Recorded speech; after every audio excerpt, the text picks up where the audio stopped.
सबको नमस्कार।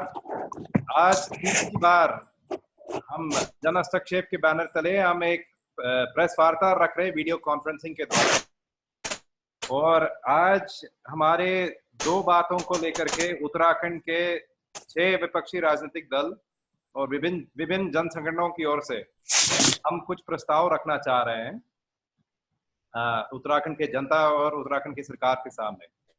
आज तो दो बात को मूलतः हम रखना चाह रहे हैं। एक है स्वास्थ्य को लेकर के जो सरकार की ओर से जो तैयारी है, उसमें हमें लगता है कि कुछ कमियां हैं, तो उसके बारे में हम बात रखना चाहेंगे।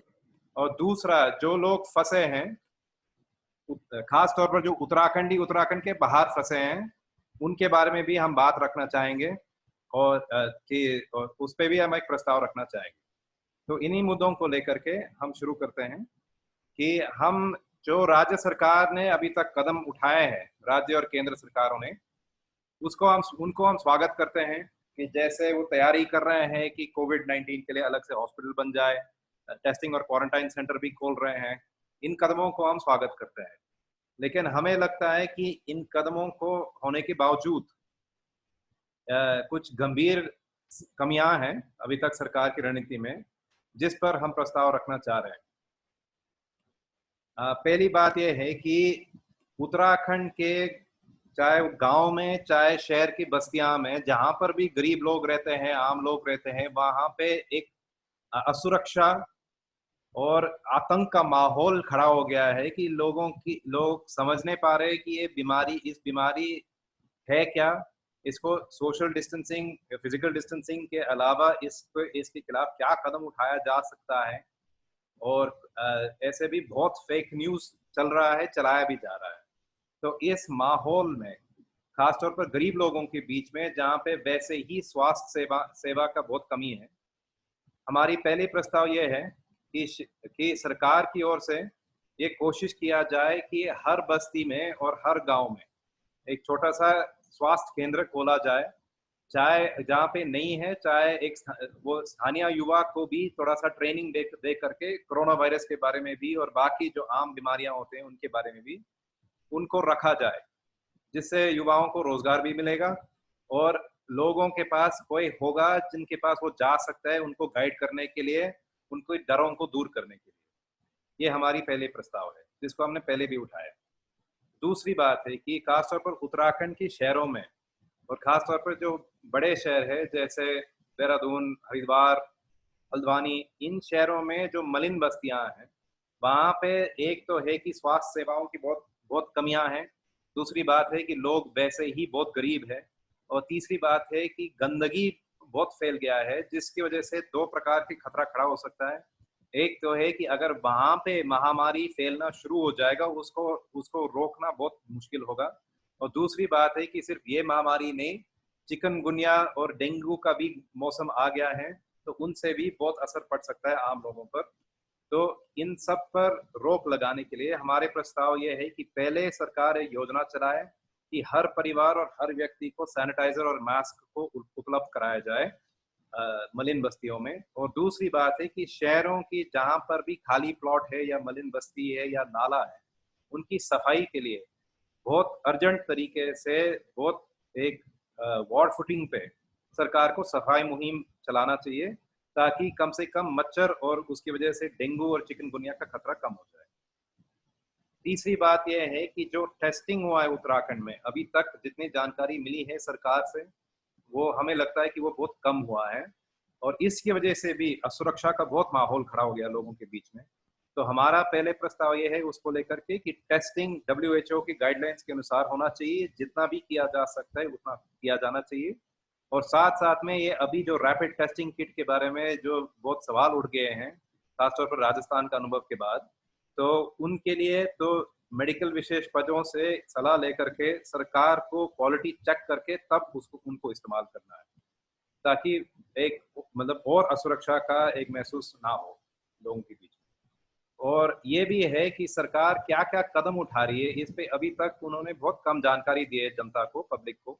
तो हम ये भी निवेदन करते हैं सरकार से कि वो जनता को बता दें कि प्रदेश में कितने वेंटिलेटर है, ये जो कोविड-19 हॉस्पिटल जिनको खोला गया है, उनके अंदर कितने बेड है जिसके पास जिस पर वेंटिलेटर है, कितने प्रोटेक्शन किट दिए गए हैं स्वास्थ्य कर्मियों को, और कितने कितने टेस्टिंग की क्षमता कितने हैं, और वो और बढ़ाने के लिए क्या-क्या कोशिश किया जा रहा है, इस पे भी सरकार को अपनी जानकारी पब्लिक के सामने रखना चाहिए। ताकि लोगों के बीच में ये एक महसूस हो रहा है कि उनको पता ही नहीं कि क्या हो रहा है, वो उस महसूस को अ, मतलब सरकार एड्रेस करे। और इन्हीं शब्दों के साथ मैं आमंत्रण करना चाहूँगा किशोर उपाध्याय जी से, वन अधिकार जन आंदोलन से और कांग्रेस पार्टी का पूर्व राज्य अध्यक्ष, कि वो जो फंसे हुए लोग हैं, उनके बारे में वो बात करें। शंकर जी, मैं आपको धन्यवाद भी करता हूँ कि आप इतनी संवेदनशीलता के साथ इन सब मुद्दों को उठा रहे हैं। मैंने कल भी जो है वो मुख्यमंत्री जी को चिट्ठी लिखी है, और मैं इसमें 3 बिंदु हैं।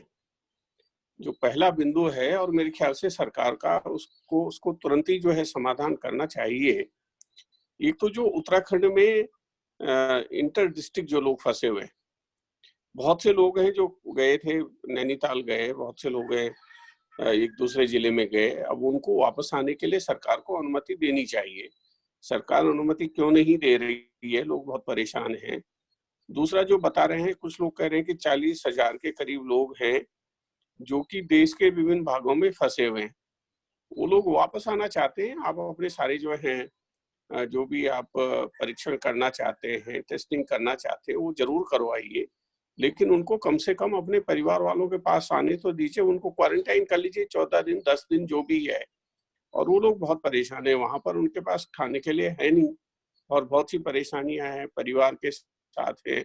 और तीसरा, जो विदेश में जो लोग हमारे फंसे हुए हैं, बहुत से ऐसे लोग हैं जो विदेश में भी फंसे हुए हैं, उनसे भी मेरी बातचीत हुई थी, वो भी आना चाहते हैं। जैसे और देश अपने नागरिकों को निकालने का काम कर रहे हैं, मेरे ख्याल से हमारी सरकार को केंद्र सरकार से बातचीत करके और इन तीनों का जो है समाधान निकालना चाहिए। और ये 2 चीजें तो बहुत आसान है।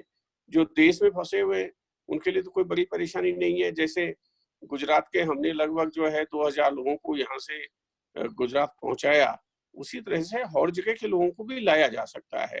तो हम लोगों को मेरे ख्याल से इस प्रेस के माध्यम से एक बार फिर जो है सब लोग सरकार से ये निवेदन करना चाहते हैं, आग्रह भी करना चाहते हैं कि ये जो इस समय बड़ा संकट का समय है, हम लोग ठीक है, हम सरकार का पूरा सहयोग कर रहे हैं, कहीं पर असहयोग नहीं कर रहे हैं, लेकिन इन सब चीजों को मानवता के आधार पर जो है इनको पूरा करना चाहिए। जैसे गांव में लोग गए हैं, लगभग 60,000 के करीब लोग गए हैं, वहां उनको नई तरह की परेशानियों का सामना करना पड़ रहा है। तो जो हमारा शासन प्रशासन है, वो संवेदनशीलता का परिचय दिखाए, और उनके साथ भी जो है ये नहीं हो कि जो स्थानीय लोग हैं और जो बाहर से हमारे अपने लोग आए हैं, उनके बीच में एक कॉन्फ्लिक्ट पैदा हो। तो ये 3 चीजें मैं आपके सामने रखना चाहता था। और मेरे विचार से इस प्रेस के बाद जो आप प्रेस रिलीज दें, उसके बाद हमको ये ज्ञापन जो है वो सरकार को भी, पीएमओ को भी, और अगर हम यहाँ सीएम क्या भी दे दें, आप कहेंगे तो आप मुझे भेज देंगे उसको बना करके, तो मैं उनको जो है भेज दूंगा। कल वाले जो हमने भेजा था उसका कुछ ना कुछ असर तो हुआ है, और मुझे लगता है कि आप ये जो काम कर रहे हैं उसका असर होगा, और मैं आपकी बातों से सहमत हूँ। मैं इतना ही कहना चाहता था। धन्यवाद।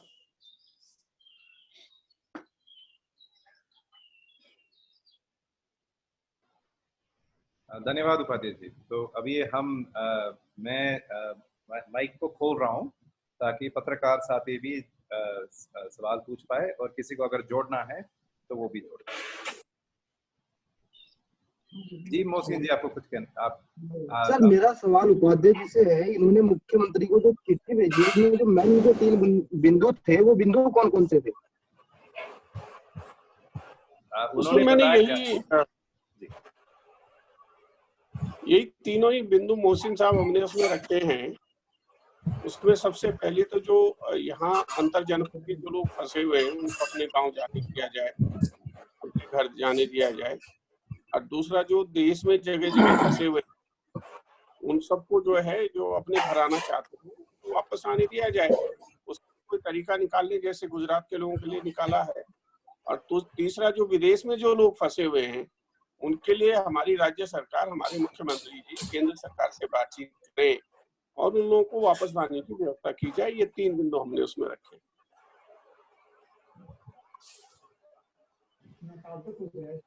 और मतलब ये और इस पे हम एक हमारे प्रेस नोट में कह रहे हैं कि जैसे उपाध्याय जी ने कहा था कि ऐसे इस पे निष्पक्ष एक व्यवस्था होना चाहिए।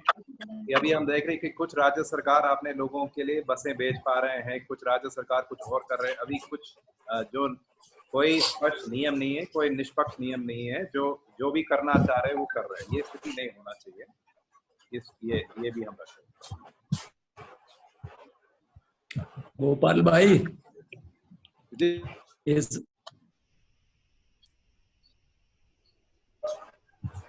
इस सवाल पर मेरा कुछ कहना है। बोलिए कमरे।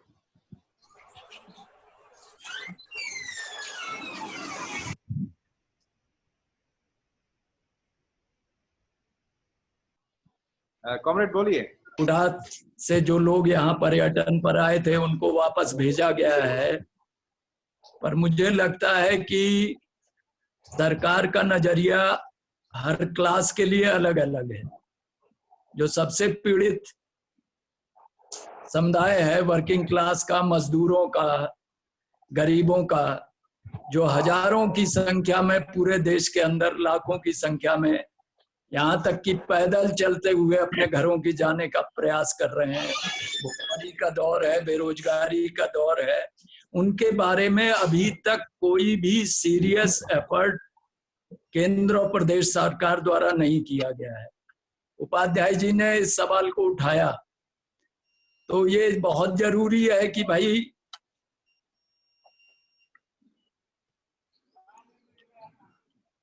मेरी आवाज आ रही है? जी जी आ रही, बिल्कुल आ रही है। हाँ, मेरा ये कहना है कि अब ऐसा ना हो कि एक भारत तो उन लोगों का है जिनके संपर्क है, दबाव है, और उसके लिए सरकार बिल्कुल तत्काल कोशिश करती है किसी भी माध्यम से, लेकिन बहुत से एक साधारण लोग जो आम आदमी है, जो फंसा हुआ है इस दौर में और तमाम संकट से गुजर रहा है। मुझे लगता है सरकार को इस पर भी कोई तुरंत कोई कार्य योजना बनाकर जहां से संभव है वहां से ऐसे लोगों को अपने घरों तक पहुंचाने की व्यवस्था करनी चाहिए।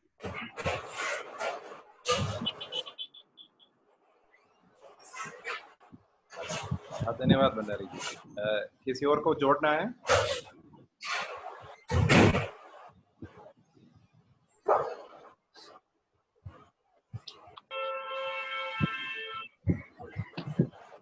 तो अगर पत्रकार साथी का कुछ और सवाल है? सर सवाल ये है कि सरकार स्टूडेंट को निकाल रही है, बड़े बड़े जो व्यापारी हैं उनको निकाल रही है, लेकिन जो गरीब मजदूर स्कूलों में रुके हुए हैं और हमारा धर्मशालाओं में रुके हुए हैं, उन मजदूरों के लिए आपकी संस्थाएं क्या कदम उठाएंगी? उनके लिए क्या मांग रखने जा रही है सरकार से? क्या उन लोगों के लिए सहयोग किया जाएगा? खाने की जैसे देखा जा रहा है, 1-2 वीडियो पर डे जो है वायरल हो रहे हैं कि खाना सही नहीं मिल रहा है, एक एक कटोरे में 2-2 आदमी जो है खाने को दिया जा रहा है। तो इस बारे में आप लोग क्या कहेंगे सरकार को?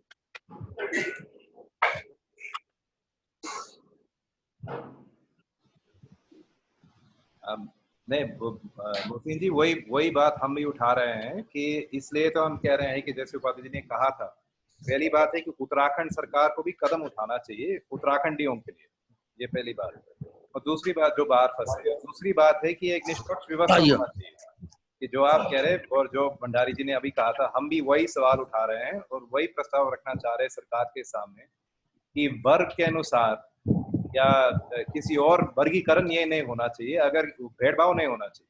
जो फंसे हैं बाहर, एक निष्पक्ष व्यवस्था हो ताकि वो सब लौट पाए अपने घर से।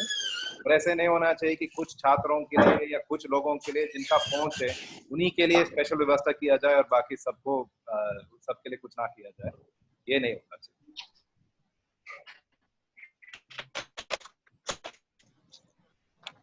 मोहसिन भाई, जो बाहर के भी लोग हैं, जो उत्तराखंड में जो बाहर के हमारे साथी हैं, हमारे देश के वासी हैं, हमारे भाई हैं, अगर वो भी यहाँ पर फंसे हुए हैं तो उनको भी आज्ञा देनी चाहिए। उनकी सरकारों से हमारी सरकार बातचीत करेगी, भाई आप भी अपने लोग जो वापस जाना चाहते हैं अपने घरों को, उनको भी वापस जाने दिया जाए। इसमें एक चीज मेरे ख्याल से ये, और अगर हम जोड़ दें तो ज्यादा ठीक रहेगा।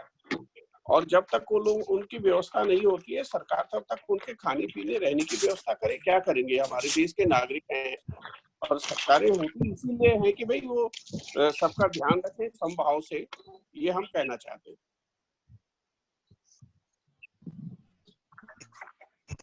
समर भंडारी जी, वो हैं, उन्होंने रख दी, वो मैंने बोलना। हाँ, मैं बोल त्यागी जी, आपको कुछ जोड़ना है? नहीं ठीक है। हाँ संगत जी, मैं बोलना ठीक है, भंडारी जी ने रख दी है बात। हाँ जोशी जी बोलिए। हाँ, मैं ये कह रहा था क्योंकि ये बहुत सेंसिटिव मुद्दा है और दूसरा लॉकडाउन रहा है, उसके बावजूद भी अभी स्थिति इतनी क्लियर नहीं है कि मई 3 के बाद भी मतलब ये लॉकडाउन खत्म हो पाएगा।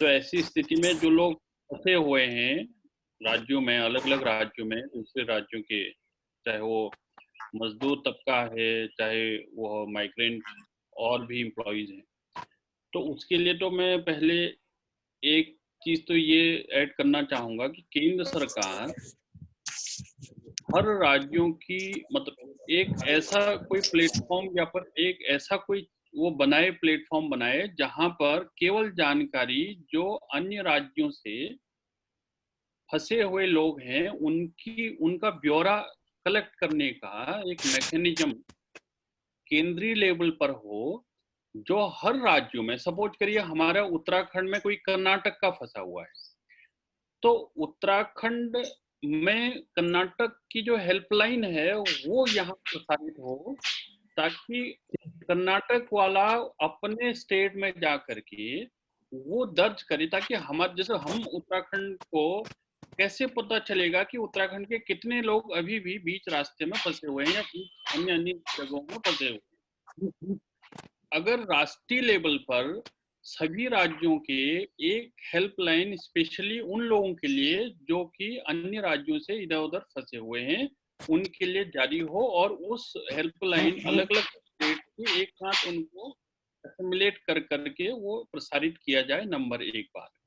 और दूसरी बात, उससे एक तो पता चलेगा कि वास्तव में वो लोग, क्योंकि जो अभी यहाँ कर्नाटक का आदमी यहाँ फंसा हुआ होगा, मे भी हो सकता है कि उसका मैकेनिज्म अगर कर्नाटक में उसके लिए नहीं होगा तो वो उसको कोई हेल्प मिल पा रही है नहीं मिल पा रही है मालूम नहीं, जब तक कोऑर्डिनेशन राज्यों के बीच में नहीं होता है। और जो दूसरी बात ये है कि फिर उन लोगों को कैसे अपने घर ग्राम सभाओं में, एटलीस्ट ग्राम सभाएं, कंसर्न ग्राम सभाएं जहां से वो बिलोंग करता है या जो लोकल बॉडी जहां वो बिलोंग करता है, वो लोकल बॉडी अंडरटेकिंग, उसके अंडरटेकिंग पर कि हाँ हमारे लोग इतने यहाँ फंसे हुए हैं, उनकी व्यवस्था हम इस तरह से करेंगे, हम इनको लाने की व्यवस्था करेंगे और फिर हम इनको क्वारंटाइन भी करेंगे। ये अगर इस प्रकार की कुछ तालमेल बन सकता है तो मे भी उनकी समस्या का कोई समाधान हो सकता है, मेरा ये कहना है, ये चीज ऐड करनी।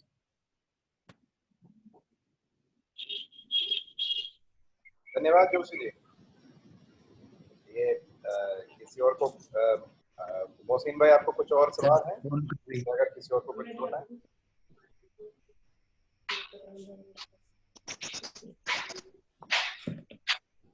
डॉक्टर सचान जी, आप कुछ कहना चाह रहे थे शायद।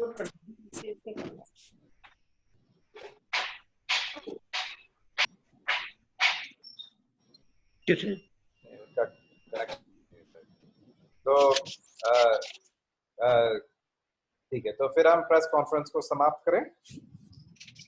आवाज बड़ी अटक अटक के आ रही है, सभी की आ रही है। अरे है जी, चांद साहब के संपर्क नहीं हुआ? नहीं, उनका कनेक्शन ठीक नहीं है शायद। जी मेरी आवाज आ रही है? हाँ कॉमरेड, आपकी आवाज आ रही है, आप बोलिए, बोलिए आप। मैं ये कहना चाहता हूँ, आवाज आ रही है।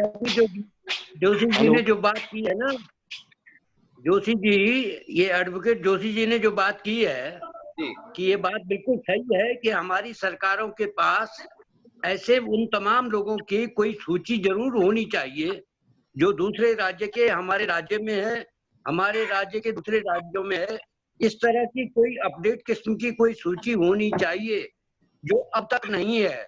और दुर्भाग्य की बात यह है कि हमारी प्रदेश सरकार जो है इस मामले में बहुत ज्यादा सोई हुई है। उसके पास किसी प्रकार की इंफॉर्मेशन नहीं है। भले ही जो हवाई जहाज से विदेश से आए हैं उनकी कोई सूची हो, वो तो चल सकता है, लेकिन देश के भीतर जो लोग फंसे हुए हैं, जो लोग परेशानियों में हैं, जो अपने घर आना चाहते हैं, जो यहाँ से दूसरे राज्यों के लोग जो यहाँ आ गए थे वो अपने घर जाना चाहते हैं, ऐसे लोगों की कोई सूची नहीं है।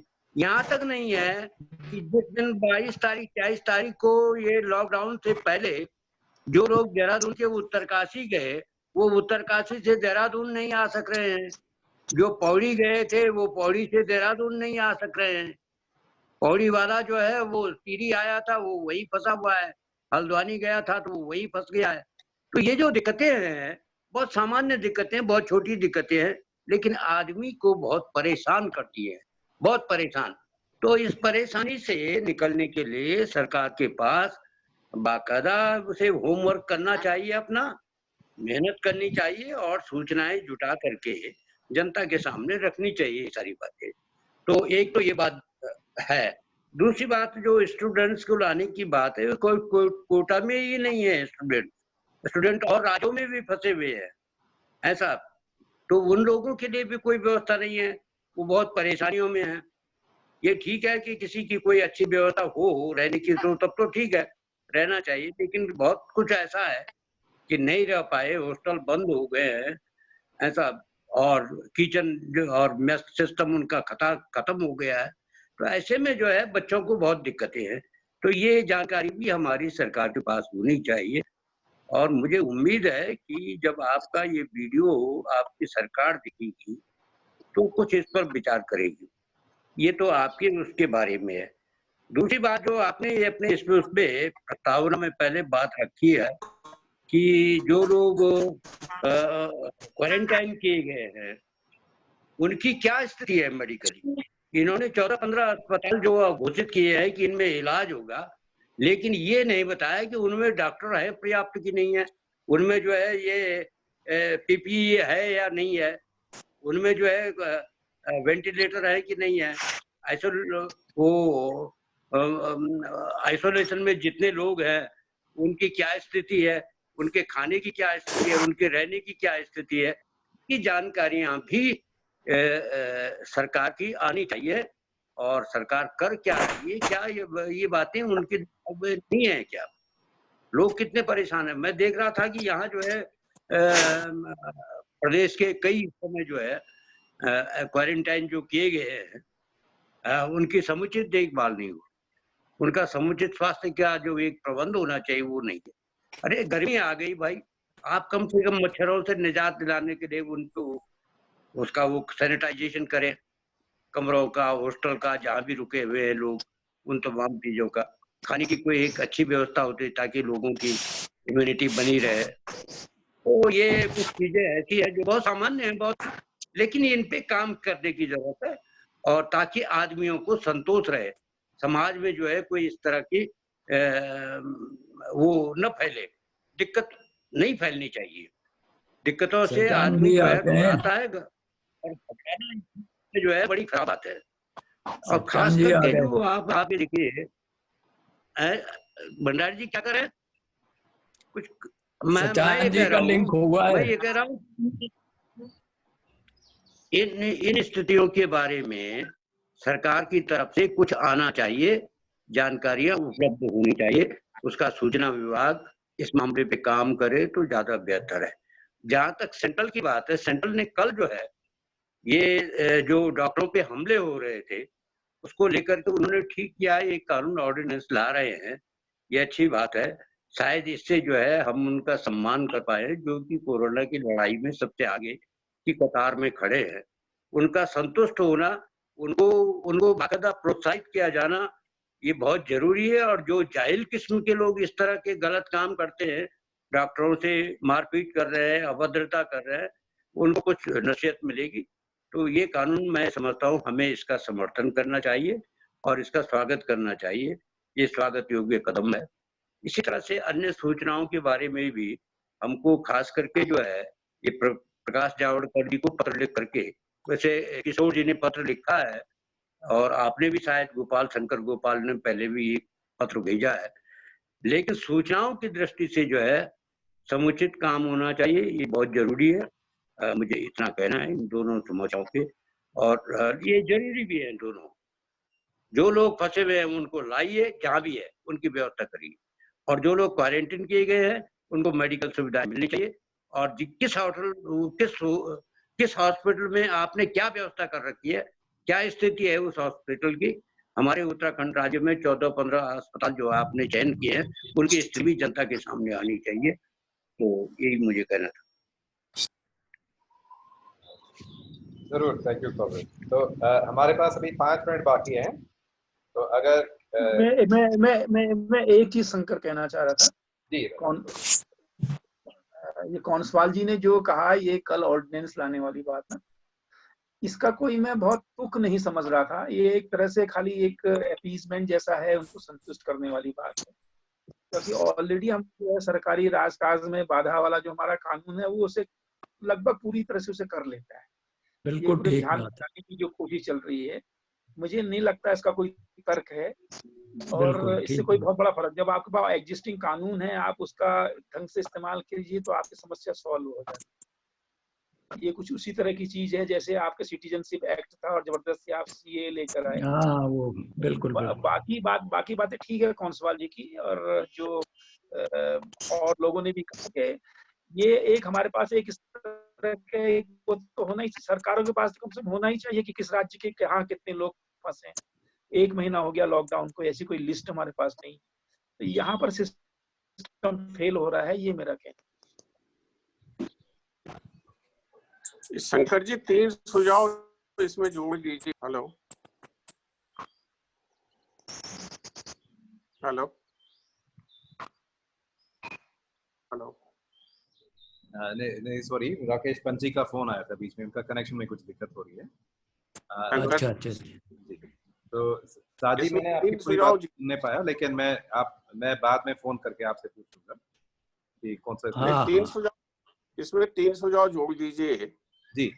एक तो ये जोड़ दीजिए कि इस समय जो है, जो भी हमारे पास मेडिकल से संबंधित जो मैन पावर है, जैसे इस समय बहुत से लोग जो प्राइवेट प्रैक्टिस करते थे वो नहीं कर पा रहे हैं, तो सरकार उनके साथ बातचीत करके उनको जो है सरकारी उसमें लेकर के और उनको जो है वो काम दे सकते हैं। तब चाहे डॉक्टर हैं, तब चाहे आपके पास फार्मासिस्ट हैं, तब चाहे आयुर्वेदिक डॉक्टर हैं, होम्योपैथी के हैं। अभी इतने लोग जो है परेड ग्राउंड में बैठे थे, वो इतने बच्चे सबके सब जो हैं उस पर बैठे थे वो धरने पे। तब चाहे नर्सिंग का स्टाफ है, वो सबसे बातचीत करके, और इस समय सब जो है वो स्वास्थ्य सेवाओं पर अगर उनको वो झोंक देंगे तो मेरे ख्याल से उससे एक अच्छा हो रहेगा। जो आपने हर गांव और हर मोहल्ले तक जाने की बात की है, तो उसमें मैन पावर भी सरकार को मिल जाएगी। तो ये 2 पॉइंट अगर और उसमें आप जोड़ दें तो मेरे ख्याल से अच्छा रहेगा। ठीक है सर, जोड़ देना चाहिए। उपाध्याय जी का सुझाव ठीक है। ये इसमें शंकर, हाँ बोलिए सर। हाँ, सरकार एक्चुअली अभी तक बहुत चीजें छिपाए हुए है।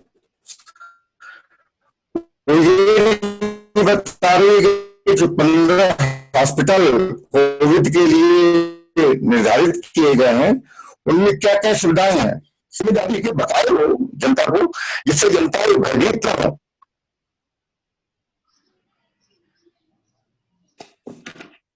सरकार क्या क्या सुविधाएं हम अस्पतालों में है, सरकार नहीं बता रही है।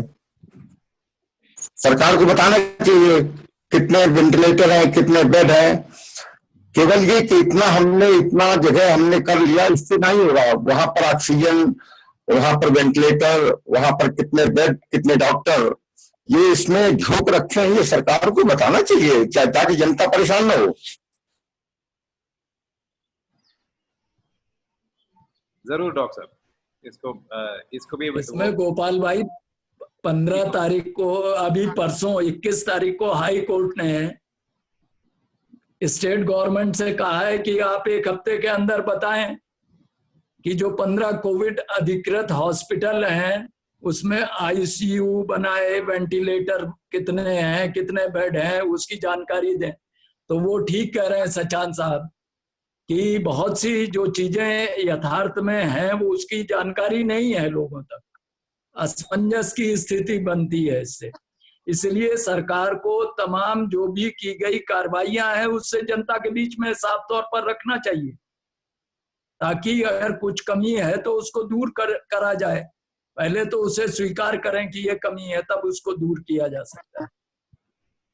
जरूर जरूर। और हमारे पास तो 1 मिनट से कम टाइम है अभी, वो आपने बंद होने वाले हैं तो उसमें शंकर भाई, एक जो आप बनाएंगे ना, 2-3 चिट्ठियां बना लीजिए, एक पीएम के लिए, एक सीएम के लिए, एक सेंटर के हेल्थ मिनिस्टर और लेबर मिनिस्टर वगैरह के लिए, जिससे कम से कम जब आप दें तो बात आ जाए और हम उसको भेज देंगे, मुझे आप भेज देंगे तो मैं अपनी मेल आईडी से सीएम और उसको भेज दूंगा। ठीक बात है, ठीक है, उसको हम कल तक कर देंगे। ठीक बात। तो हम समाप्त करें प्रेस कॉन्फ्रेंस को, क्योंकि ये बंद हो रहा है। शंकर जी को धन्यवाद आपको। हम बना देंगे उसको और कल तक भेजेंगे। तो शंकर धन्यवाद, कांग्रेचुलेशन, कीप इट अप।